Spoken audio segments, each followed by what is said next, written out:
Welcome to Top Deck Therapy. The Magic the Gathering podcast, where we break down the plays we make, the mistakes we learn from, and the mindset that shapes better games. Have a seat, relax, and let's dive in.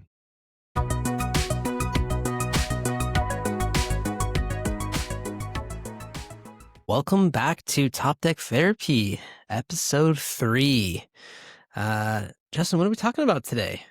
We're going to talk about something that's really important, and especially in Commander, and just in Magic in general, and that's going to be keywords on the cards. We love keywords as Magic players. Yeah. We love words in general, to be honest. I love a card full of words. I do not. Has anyone been to Strixhaven? What's a lesson? Reading the card explains the card. I still don't know what those cards do. Lessons. They don't teach me Who nothing. cares? It's not relevant yet. Yeah. At least I don't think so. We figured we would just, list some of the keywords, today and kind of go through some of them, just some stuff to think about. We're not going to list all of them because we would be here forever and you don't want to listen to that. How much time you got there, buddy? Yeah, as much as we love talking, there's a lot. But Justin, you want to start us off with the first keyword we're going to go over? Sure. Yeah. I think we're going to go over Lifelink first. I think in Commander, it's really powerful in the sheer fact of that, what's the overall goal? Bring someone's life total down? Yeah, I would say most games in Commander, at least casual Commander, are won by reducing someone's life total to 0. And nothing's more annoying and you just look at them and you're like, no, you go to bop somebody for a big number. You're like, wait a minute, they have 97 life. Or you hit them and then you're like, okay, yeah, what was your life total again? Oh, I'm at 48. You're like, excuse me? What? How much? Yeah. So yeah, let's just talk about Lifelink. So Lifelink basically is damage dealt through combat or blocking. If you deal combat or you block someone, you're going to gain that life. So, against a 1/1 creature, if you have a 5/5 and you will kill that creature, but you'll also gain 5 life. Yes. And I think life is good to have, right? The more life you have, the longer the game can go for yourself. Mm-hmm. The more life you have, the more turns you get. The more turns you get, the more cards you get to go through. Yeah.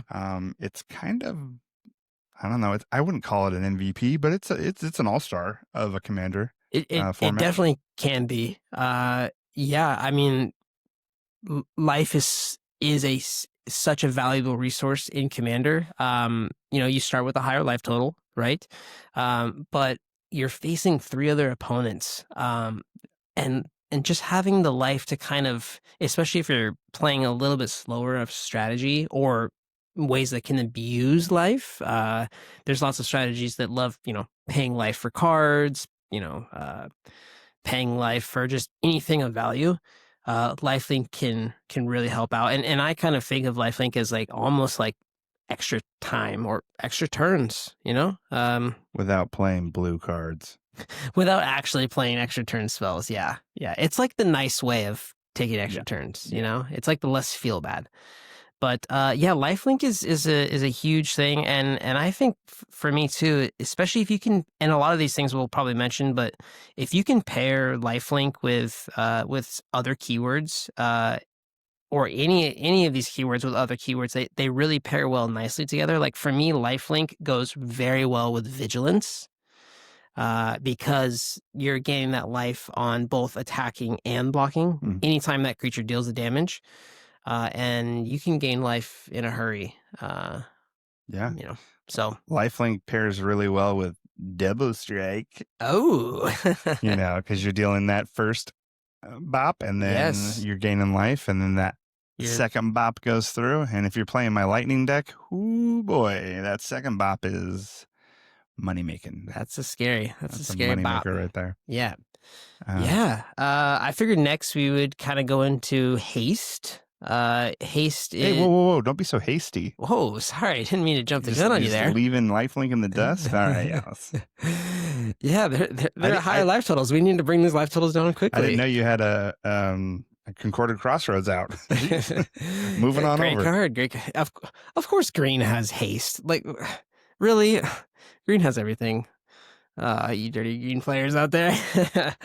No, I'm gonna get a lot of hate for that, but yeah, haste is something that. So again, this is not a one-on-one format. Commander is a usually it's a 4-player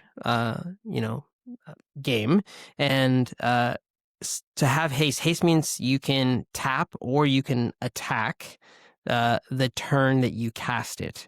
So, which is huge. It is. It's kind of like the surprise mechanic a little bit for me. It's kind of like you thought you were safe, but little did you know that I had something with haste.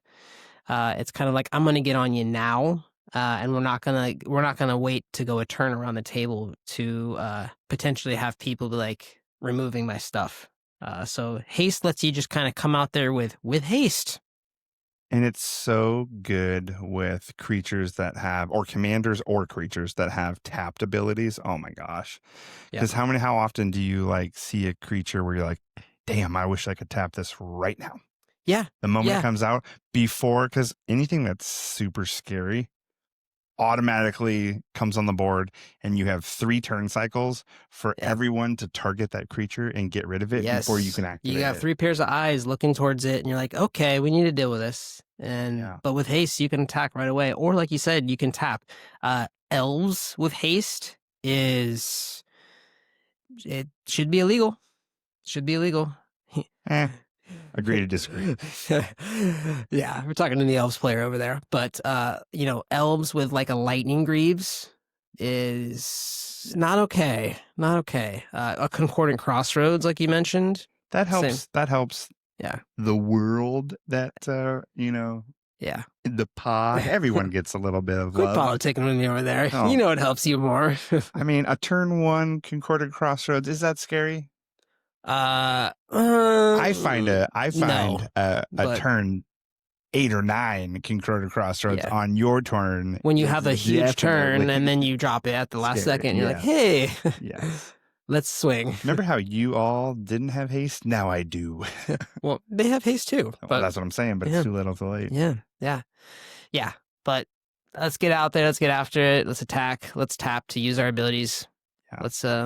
Let's get hasty. Yeah, it just turns that turn cycle 1 click faster. Yep. It's good. Definitely. Justin, you want to talk us through Trample? Oh, baby, do I. Probably your favorite. Daddy loves some Trample. Don't we all? Yeah, I mean, Trample. What's more annoying than dealing with a bunch of 1/1 chump blockers? You got this big old fatty on the board and it can't do nothing because you don't got Trample. So just... Trample basically says that, you can trample the damage over top of the creature. Yeah. So you can block me if you want, but I'm still going to hit. I'm going to punch you right in the face.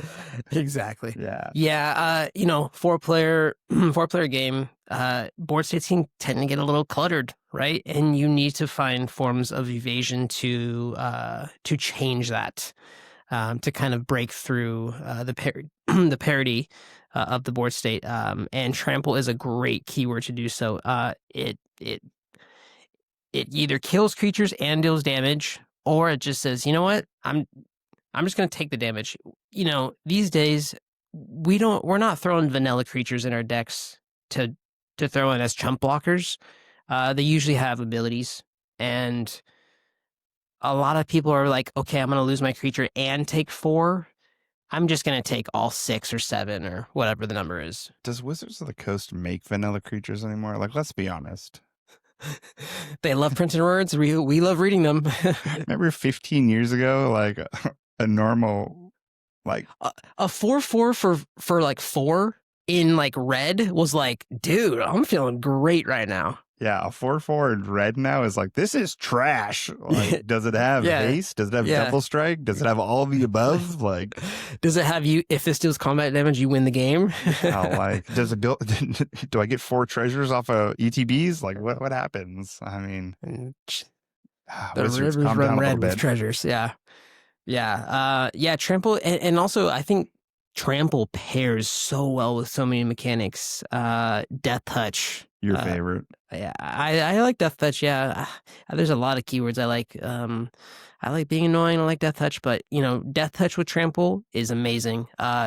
If you just assign 1 damage to the creature, that'll kill it. The rest will trample over. It's basically like, do you want to give me the creature and take 1 less, or do you want to just let me swing all the way through? And usually, most people will just let you swing all the way through. It's kind of basically turns into unblockable at that moment. Yeah, for the most part. For the most part, unless your life total is like really low. Hey, Lifelink. Gotta run Lifelink. Yeah, definitely. Sure. Yeah. But yeah, Trample definitely. I mean, how many times have you won a game off of an overrun effect? Quite a few. Yeah. Crater Hoof. Oh my gosh. Crater Hoof Behemoth. Yeah. I was just gonna go with like a overrun. Oh yeah, overrun Stampede. I totally forgot about Crater Hoof. Oh, Haste and Trample. Oh, and plus X. It's so funny. I don't even think about that it has haste as well. I know. So yeah. Green. Love it. Once again. Yeah. So Trample is a form of evasion, and I think one of the biggest thing, and probably my personal favorite as far as evasion goes, is flying. Flyers win games. I can't tell you how many times you have a flyer out there and you look across the table, who's got blockers? Unless you're playing Reach, you're not blocking. Reach or another flyer, you're not blocking flyers. Right. So in this one, we'll kind of cover both, right? Because Reach and flying kind of goes together a little bit hand in hand. Is the flying player's kryptonites? Yeah, exactly. Yeah, so to speak. But yeah. Like your analogy. Like the Superman flies and kryptonite is like his. Oh man. I didn't even think about that, but when you're good, you're good. I know. Jeez. But flyers win games. To me, it is. I think it's one of the oldest mechanics around, but it still holds up to this day, and it's such an amazing mechanic. Whether you're doing flying tribal or, Voltron or commander damage strategies, flying is amazing, and I love it. So yeah, I feel like it's one of those things too. When people play flyers, they know that they're gonna use them, and if you don't have any kind of kill spells or flyers of yourself or reach creatures, you're kind of screwed. Yeah. Like you're like, oh my gosh, I have to deal with we're a couple weeks ago we were playing against Glover's Angel deck. Angel decks, flying. All flying, and pairing in our pod, we weren't playing like the best pairs in the deck. Sure. Because he had a bunch of flyers and we didn't have answers to it. And then it came out, I had like 1 flyer on the board and he had like 6. And the other guy we were playing with had 0. So he was just flying over with Lifelink. Oh my gosh, we're back to Lifelink. Yeah, it all comes back. Full circle. I think we just like playing life for cards. That's all good things. Yeah. All good things. All good things. Around. Yeah. Aetherflux Reservoir. Oh my gosh. Laser beam. How many games have we seen run with Aetherflux Reservoir? But yeah. Flying wins games. It's an amazing mechanic or keyword, and Reach is kind of the kryptonite to that, and it can block flyers. Although personally, with Reach, not to hate on Reach a little bit, but there's not many good Reach cards out there. I was just about to say that. Besides, I think Poison Dart Frog. Is that one? Because you can, it has Reach, but you can give it Death Touch. Okay. But you have to pay for it. Okay. And it's also a mana dork. And it's green. Well, then that sounds pretty good. But you're right. Reach creatures, I think there's like 1 or 2 that actually have enough beef to like do some work. Does Kodama of the East Tree have Reach? I think that's a 6/6 Reacher. Okay. You're not playing that card because it has Reach. No. Right? But yeah, I think for me, if I would rather just have flyers, or I would rather just, move my game forward instead of just playing Reach creatures. But Reach is also a good mechanic too. If you just need to block flyers, if you have a lot of flying creatures in your meta, Reach is great too. Yep. So, yeah. What's next, Justin? All right. Let's talk about a one that's probably, I mean, I didn't know about this for a while, and I know it's kind of like a newer mechanic and whatnot, and like a newer keyword, but Menace. Yeah. So Menace basically says that it cannot be blocked except for 2 or more creatures. So if you're swinging with the Menace creature, minimum you have to block with 2 of your creatures. So Kevin swings at me with a creature that has Menace. I have a minimum of 2 creatures that have to block it. Mm-hmm. If I cannot do that, I can't block. Yep. Regardless. Yep. Even if you really, really want to. Yeah. It's kind of a way to break that stall board state and that parity a little bit, is like you have to block with 2 of yours for 1 of mine. And especially like when you're pairing it with Death Touch, it's like, yeah, maybe you'll kill my Death Toucher with Menace, but I'm going to take 2 years. And to me, that's card advantage. But Menace kind of sneaks up on you, right? Like we talked about Flyers. Flyers win games. Menace is just kind of like annoying enough to where it's like, wait a minute, that's Menace? You know, I guess I'll just take it a little bit, or it's like just good enough where like it lowers life totals.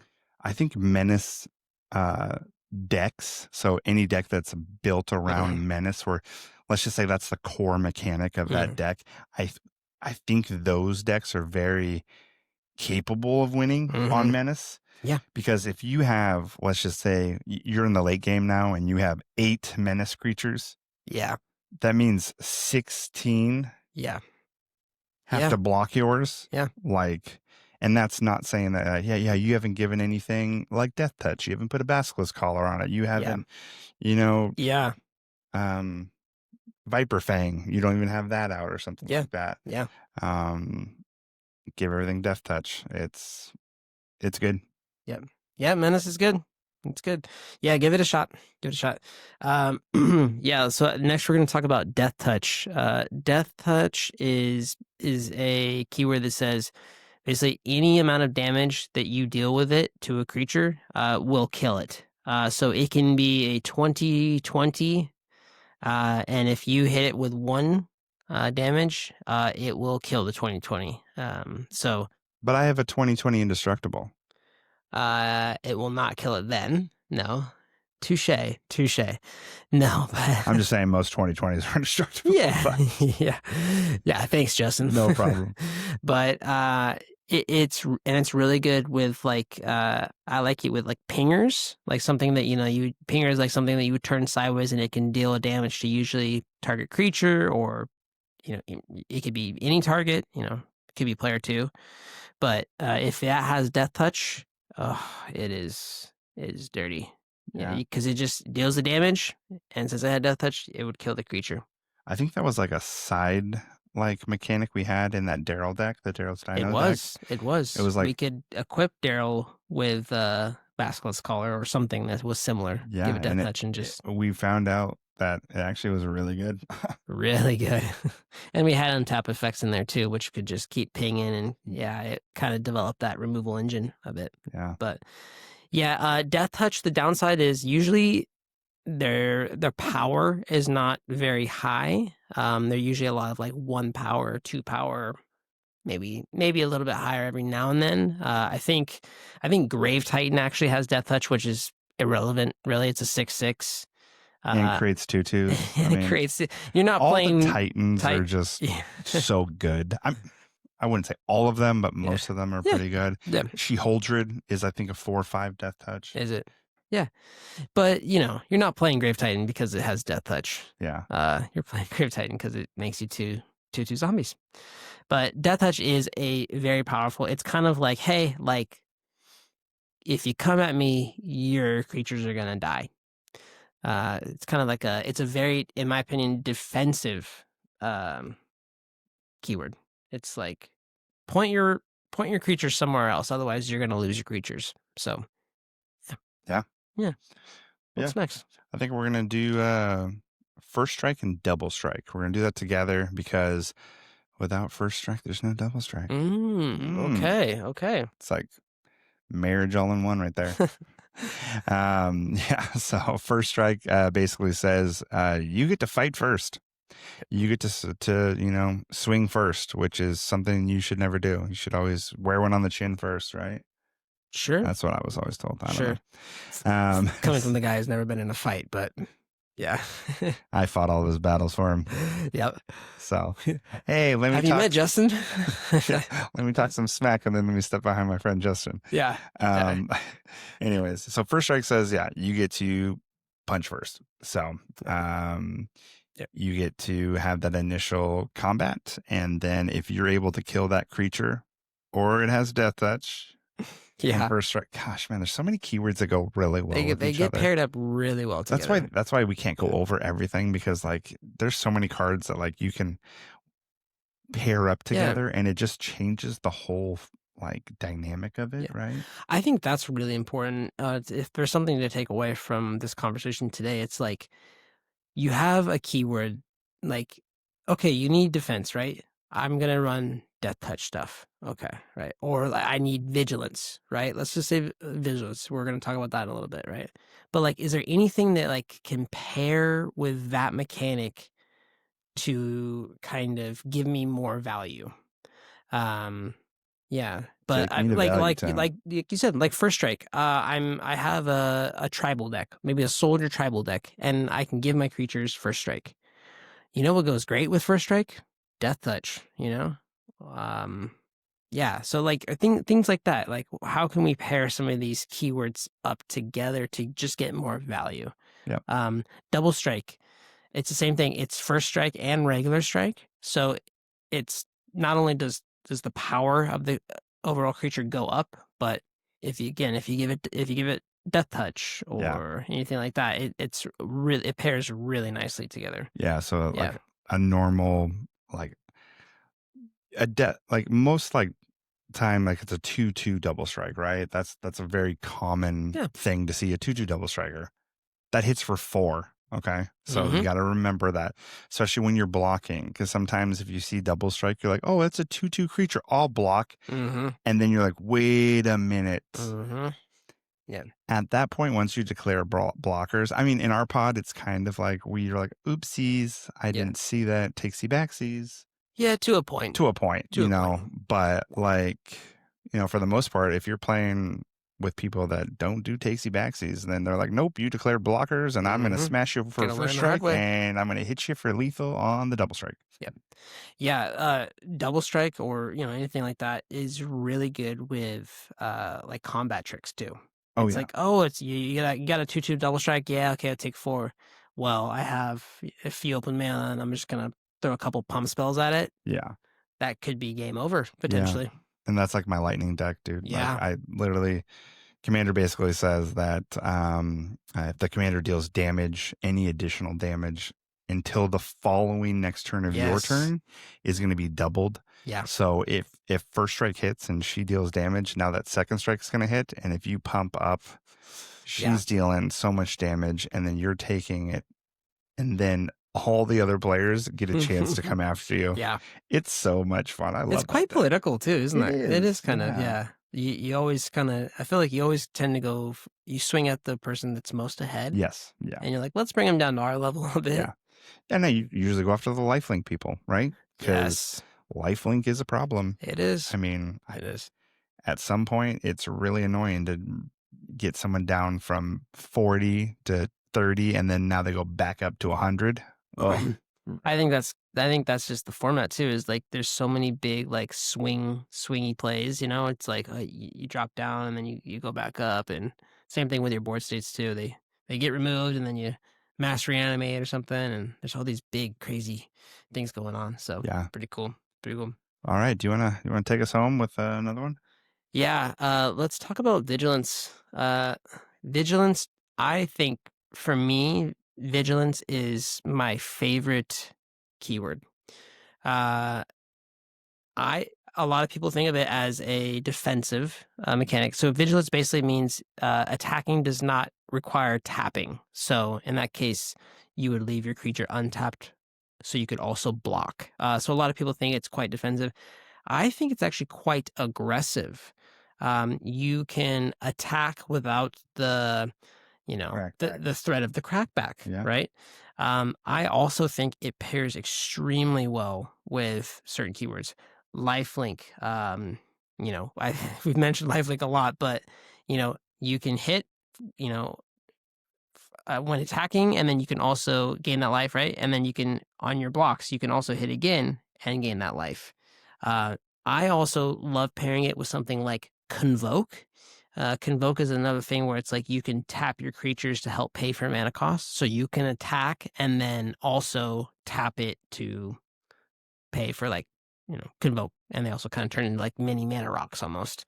I would say Vigilance is the one mechanic that goes well with pretty much every single keyword. Yeah. I don't think there's a bad combination that has Vigilance in the word. Yeah. And just being able to, attack, be super aggressive, block. You have blockers. And also, for all those creatures that have tap mechanics, guess what? I get to attack you, and then later on, if I decide to tap it, because, you're going around the table and, right at someone's end step, you're like, okay, well, I'll just tap all my creatures now, do the thing, untap them, and now basically I have Vigilance all over again. Yeah.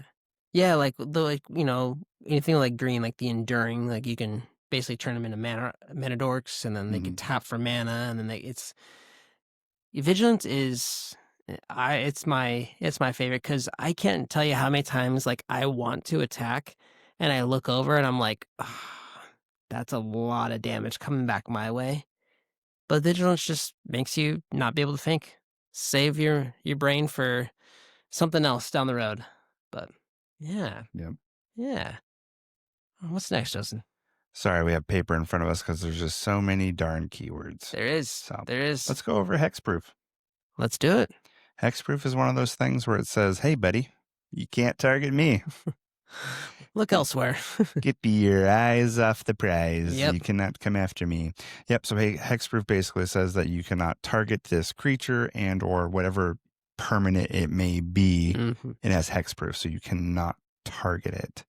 Doesn't mean you can't remove it, right? I think that's something we have to talk about too, because that was something I couldn't understand at first. When I started playing, I was like, wait, it has Hexproof. I can't do anything wrong. You can. You just cannot target it. Right. So there's board wipes will take care of it. Board wipes. There's a lot of make them sacrifice it. A lot of edict effects, right? And you sacrifice it. So it's not completely broken, if you will. I don't think Hexproof is broken. It's annoying. It can be though. When you have a huge board state and it's all a bunch of Hexproof. So just like it's a very common Voltron keyword. Like Hexproof. Especially if you're loading up something with auras or what is it, equipment. Having Hexproof is you feel a lot safer. You're feeling pretty good. You're feeling pretty good. I mean, now, I think a similar keyword is ward. Hexproof's stepsister. Got it. Yes. I think it's I love ward, actually. I think ward is it's a much more balanced. It's like a Wizards fixed the Hexproof problem a little bit here. They say you can target it. It's just you're gonna have to pay for it. Yep. It's not off limits. It's like the toll booth keyword. Toll booth Willie. Oh, $1.25. So I guess it's just ward is just so good. I think Hexproof was kind of on the brink of people kind of breaking it, right? You can't do anything. But they're like, you know what? We'll just put ward out, which is just as good. It could be better. I think it's, in my opinion, I think it's better. Okay, so if you're going by deck building norms, you probably are having around 10 removal pieces. Not all. It could be board wipes, which would get around Hexproof, but a fair bit of your deck is removal. And to me, when there's a keyword that just shuts off a 10th potentially of your deck, it just makes things so more expensive. Like, who wants to, you know, play like a cut down, right? A 1-drop or like an Infernal Grasp, a 2-drop kill spell. Oh wait, that creature is ward 4. Yeah. So I'm paying Yeah. 6 mana to kill that thing. Yeah. I'm gonna Yeah. think twice about that because mana it's everything, right? Like you can't cast spells without mana. Yeah. I don't know. Like sometimes I feel like ward is just it's more of like it slows me down a little bit because I have to really think if I really want to pay 6 mana to kill that creature or it's.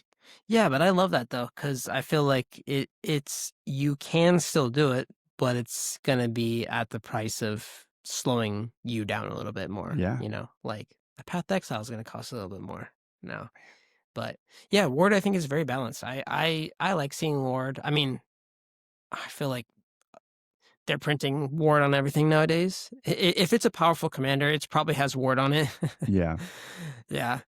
Was it Miriam, the Sentinel Worm? I think that has got Ward. It's like anytime you see Ward, it's probably going to be pretty powerful. Yeah, it's pretty good. But I think it's a very balanced mechanic, and I feel like it takes out some of the feel bad. It's like, yeah, target it, but it's going to cost you. So you said powerful. What's the next one we're going to talk about? Well, we're going to talk about Indestructible. Ooh. Every time I hear that, I think of Eldrazi's. Do you? Yeah, Indestructible is... That or Evasion, that sexy angel. That's who I was thinking of, yeah. Speaking of angel deck earlier. Indestructible is an amazing keyword. It cannot be destroyed. It cannot be destroyed. It can be exiled. Yep. It can be sacrificed. Yep. But most of the removal is either damage based or destroy, has destroy on there, so it gets around that. And Indestructible just says, nope. Yeah. I'm gonna keep it here. It kind of shuts down some board wipes, not all, because some board wipes are exile effects or sure. But anything that says the like majority. Destroy all creatures, you're like, not today. I'll keep mine. Yeah. I mean, that's like my Eggman deck. Like it's an artifact deck. And I mean, I'm running Darksteel Forge in that deck. Turns all my artifacts indestructible. Yeah. I mean, who wants to deal with that? Like, not me. Oh man, Indestructible. It's just one of those things. And another green card, Heroic Intervention. Will you stop it? Heroic Intervention, one of the best. Why is that a green card, dude? Indestructible, Hexproof, Daddy-like. Of course, for 2 mana. At instant speed. Teferi's Protection, eat your heart out. Oh, God. Teferi's Protection's good, though, too. Doesn't say Indestructible, but, Hey, do you know what's not a game changer? Heroic Intervention. Is it not? Teferi's Protection is, though. Of course. Yeah. Green, you need more power. So dumb. So dumb. But, yeah, Indestructible is great. And again, with anything that provides Indestructible or already has Indestructible, board wipes are really good with it because guess what? Your stuff doesn't die. Yeah. Damage, anything damage based, is great. Anything destroy based is really good. Back when I was playing evil decks, I had a Kalia deck that had Evasion in it. Of course. And you ramp Kalia out as fast as you can, and you have Evasion in your hand, and you go swing Kalia, and you drop Evasion down. Game That's over, like some baby. 2013 magic right there. Yeah, and then I had nothing but I had like a lot of removal. I had Armageddon. I'm blowing your lands up. I was an evil person. Hey, winning's winning, right? Hey, game's got to end, baby. At that point, it's like, let's just scoop that one up and we'll try again. And I'll go cry in my shirt sleeve. Yeah. I mean, yeah. But hey, Indestructible is great. It's a great keyword. You cannot destroy my stuff. So, yeah, I think, something that we're thinking about here is like, if we had to say like a final takeaway is like, keywords are awesome and they can really take like anything that's just like stagnant or stale or like maybe bland and they can kind of like turn it up a little bit. They can help you evade stagnant board states. They can help get some other synergies going, kind of like the Vigilance and Lifelink, or Vigilance and something like Convoke.